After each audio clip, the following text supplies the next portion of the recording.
और अगर हम सोचते हो कि कोई ऐसा हल मिल जाएगा जिसमें कोई कठिनाई नहीं होगी, तो ऐसा हल कभी भी नहीं मिलेगा। कठिनाइयां हैं, लेकिन कठिनाइयों से कोई सवाल हल होने से नहीं रुकता जब तक कि असंभावनाएं न खड़ी हो जाए। तो एक तो मैं ये कहना चाहता हूं कि कठिनाइयां निश्चित हैं, थोड़ी नहीं बहुत है, लेकिन हल की जा सकती हैं क्योंकि कठिनाइयां ही हैं और कठिनाइयां हल करने के लिए ही होती हैं।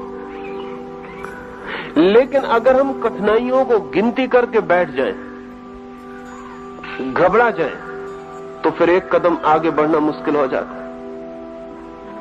मैंने सुना है कि एक आदमी एक पहाड़ की यात्रा पर निकला था। उसके पास एक छोटी सी लालटेन थी और रात थी, अंधेरी, और लालटेन की रोशनी 2-3 कदम से ज्यादा नहीं पड़ती थी, तो वो घबरा के बैठ गया। पास से कोई दूसरा आदमी गुजरता था। उसने कहा, तुम बैठ क्यों गए हो? उसने कहा कि मुझे चलना है कोई 1000 मील और लालटेन की रोशनी है बहुत थोड़ी, 2 कदम तक पड़ती। तो मैंने हिसाब लगाया, मैं गणित का जानकार हूं,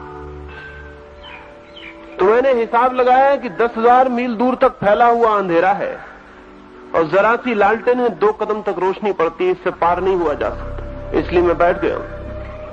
तो उस दूसरे आदमी ने कहा कि माना मैंने कि तुम्हारा गणित ठीक है, लेकिन क्या तुम्हारे बैठ जाने से पार हो जाओ?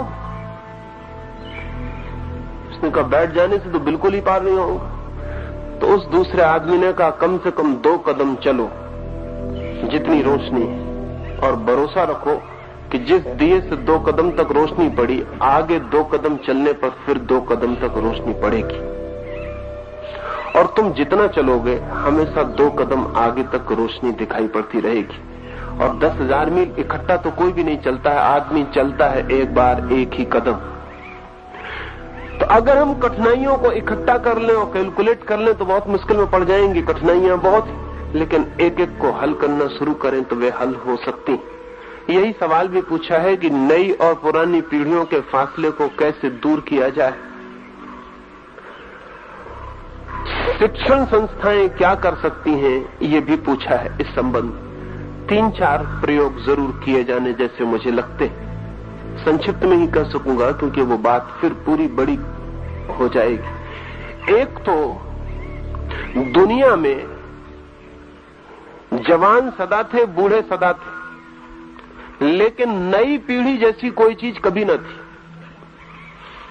उसका कारण था, ना तो बड़ी यूनिवर्सिटीज थी, ना बड़े कॉलेजेस थे जहां नए बच्चों को हम इकट्ठा कर दें। एक घर में बच्चा अपने घर में